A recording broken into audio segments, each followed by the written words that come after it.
Good morning, students. Today, again we will start History Chapter 2.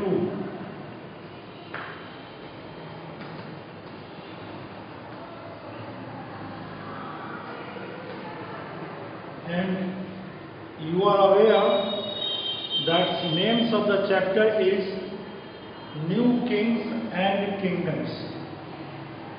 We have already discussed that how the new kings emerged. As I told you earlier, they were sons of the king, they were big landlords, and they have declared themselves the ruler because they got more power, and with this power they have declared themselves the new king and kingdoms. They have also performed some of the rituals, especially I am talking about Hiranyagarbha, which is made by those kings, those new kings who were not by birth Kshatriya. There are some other examples also, like Brahman also gave up their traditional profession and become the ruler. They have also adorned themselves the high titles like Maharaja Dhiraj, Tribhuvan Acharya, and so on. They also used to collect the different type of tax from the different people, like from peasants, from traders, from land laborers for construction of house, and more than 400 types of taxes were imposed by the kingdoms. And the authority to collect the tax was given to those persons who are very faithful to the kings, generally the members from the kings or from their faithful peoples. This we have already learned. Now today we are going to learn about Prasasti and land grant. So what is called Prasasti and what is land grant, about which we will discuss now.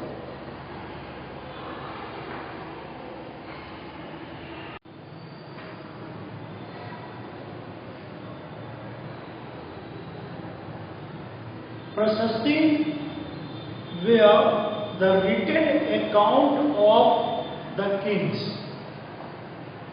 When the king becomes pleased with any warriors, any courtiers, courtier मतलब राजा के दरबारी, warrior मतलब लड़ाका, or even by any of the persons like some poet. So when a king plays with some persons, they used to grant them with land. It is not compulsory that every time they used to give the land only. But when they are very pleased, suppose I am telling you that there is one fighter, one warrior, who has performed very well in the war. When Raja was fighting, he has saved the king, and due to his effort, the king was able to won the war. So that particular warrior become very important for the kings. So the king usually give to them the land, and these land grants were written on a copper plate with the seal of king. These copper plates having the writing for the land grant were called Prasasti. So Prasasti is the copper plates on which the king used to inscribe what he wants to do. he not only gives to the warrior, but also he used to give those who are writing in praise of kings. One example is the Kalhan, who was the courtier of the king of Kashmir.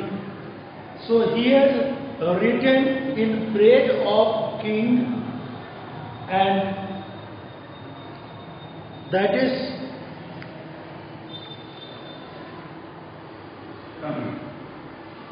written in long Sanskrit poem.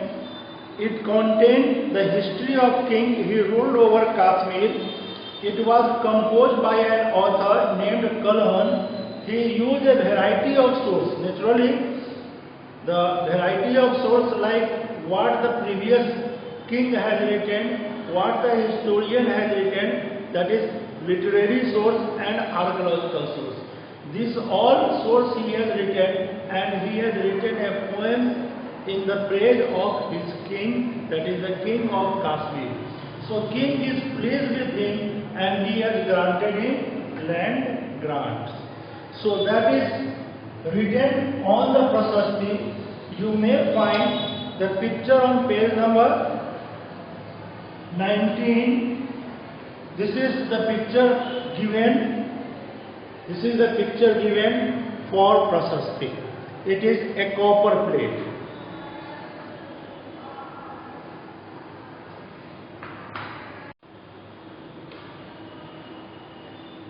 Land were granted to the Brahmins also, to whom the king were pleased. So kings often rewarded Brahman by grant of land. These were recorded on copper plates which were given to those who received the land. So this is the set that I have shown you the picture. This is a set of copper plates recording a grant of land made by the ruler of 9th century, written partly in Sanskrit and partly in Tamil. The ring holding the plates together is secured with the royal seal. I have told you that it also contained a royal seal, राजा का मुहर, तभी उसको मान्यता मिलती थी. So seal to indicate that this is an authentic document.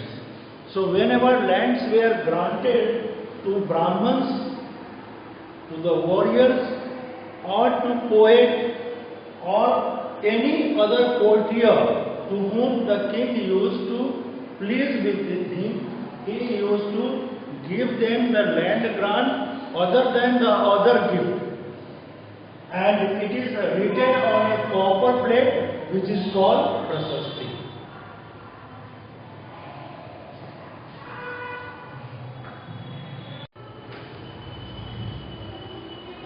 Now, our next topic is warfare for wealth. मतलब संपत्ति के लिए लड़ाई. There are few examples given in your book that why they used to fight. Already I told you there were some kings, those who are ruling in a particular area or a particular region, but they are not satisfied what they have. They want more and more territory, more land revenue, more wealth. So that's why it is called warfare for wealth, मतलब संपत्ति के लिए लड़ाई. One example I am going to give you. It is about tripartite struggle. मतलब 3 पार्टियों का संघर्ष. I am talking about the city of Kannauj. It was a very prosperous city situated in the Ganga Valley. Naturally, the place which is near the Ganga Valley is having most important thing that land is very fertile. And due to Ganga, they also have the access from the a river route. So traders used to come through the Ganga for trading purpose also, and since land was very fertile, so it is very important and it is very wealthy city. So three rulers, why it is called tripartite? That means the three rulers continuously used to attack each other to control the Kannauj. Who were these three? That is not one day or 2 days matter. It run for a long period of time, for centuries. So for centuries, rulers belonging to Gujjar Pratihara. Gujjar Pratihars, Rajputa, they were from the Gujjar Pratihar, you know, it is the North India, and Rajputa in Deccan, and Pal dynasties of Bengal, that is eastern part. They always used to fight over each other to control over Kannauj. Sometimes one become the winner, and sometimes again Rajputa become the winner. Sometimes Pal become the winner.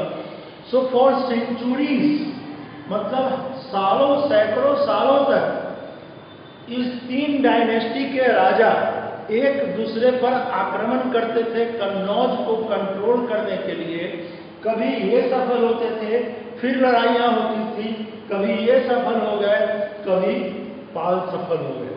मतलब तीनों गुर्जर प्रतिहार, राजपूता और पाल dynasties Kannauj को control करने के लिए हमेशा लड़ाइयाँ लड़ते रहते थे, और इन लड़ाइयों के कारण हमारा राष्ट्र कमजोर भी हुआ कहीं। So it is called tripartite struggle.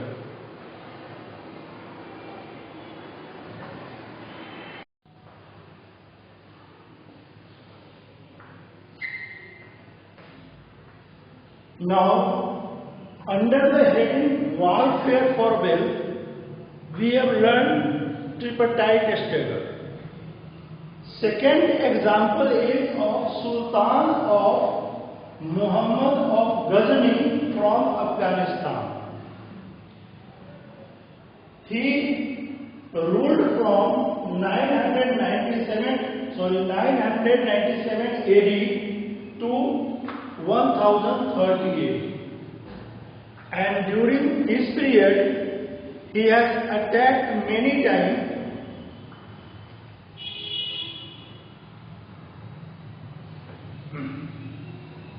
and mainly his targets were the wealthy temples, including the very famous temple of Somnath.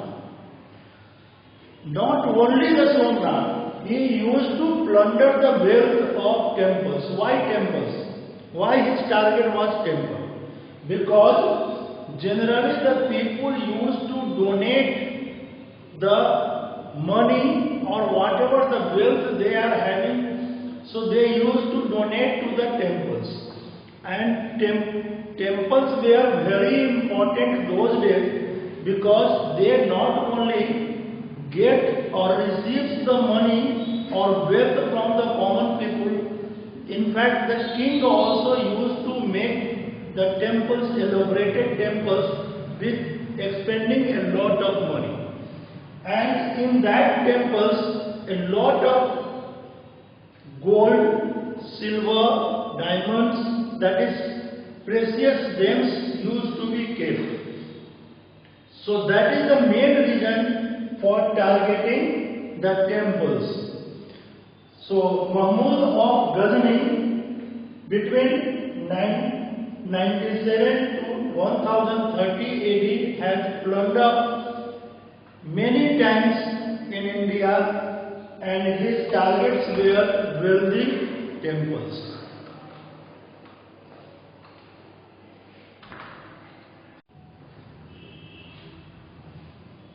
The other ruler, other than Mahmud of Ghazni. We also know that there are some other rulers, those who engaged in the warfare. They were generally the Chamanas, but actually we know them with the name of Chauhans. They were the rulers around Delhi and Ajmer. They used to rule the regions around Delhi and Ajmer. They wanted to expand their rule in the eastern side. In the eastern side, they also used to attack over on the western side, and they were opposed by Chalukyas of Gujarat and Gandhawalas of western Uttar Pradesh. The most famous name of the Chauhan rulers is Prithviraj Chauhan or Prithviraj III. He ruled between 1118 to 1192. He defeated Sultan of Muhammad Gauri in 1119 and freed them. मतलब Mahmood of Gauri को 1191 में इन्होंने हराया, लेकिन उसे छोड़ दिया, जान लिया. But in the next year, in 1192, Mahmud Gauri again attacked over Chauhans, and Prithviraj Chauhan was defeated by Mahmud Gauri. There is a long story about the fight between the Prithviraj Chauhan and Mahmud of Gauri. Here we will see. Next topic is our from Urayar to the Tanjavur, that we will see in the next class. Thank you.